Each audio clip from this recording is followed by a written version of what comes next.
Hey guys, Steve here from Crown and Calling, and today our installment comes from Charlotte, where the ICE raids are taking place. And I hear a lot of, and I think some of them are well meaning Christians, but many critics are using as much of the Christian faith as they can to browbeat their political agenda into others.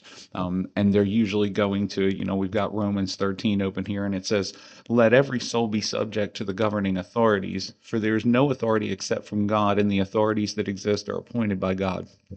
And so I hear this a lot of times being used to support, well, you should pay as much tax as we want. You should do what we want. But I have a question. Why is this not applied to people who came here illegally? When the Old Testament speaks of welcoming the foreigner, the sojourner, a sojourner is a traveler. They're not someone who's going to stay permanently. And if they are, they're supposed to be known. Ma'am, first of all, I have no way of knowing if this is honest, right? I have no way of knowing. I was a public educator for 15 years. Uh, my kids went to specials in PE, so I had an empty classroom at least 45 minutes pretty much every day of the week because that would be their time at either PE specials, whatever. And so I'm going to take this at face value and we're going to assume that this lady is telling the truth.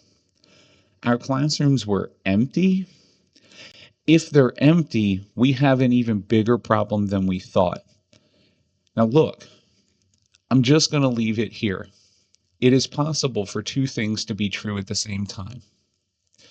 If I find out that someone is illegal, like someone comes and they need help, I've said this before, but I'll let this be on the internet forever. We're going to clean you up, get you a hot shower at the Family Life Center. We're going to take care of you. We're going to feed you. Guess what? You know what? We're going to feed you. We're going to clothe you. We're going to get you a shower. And then we're calling ICE. That's all there is to it. It is not loving to my neighbor to allow people who ought not be here legally to stay.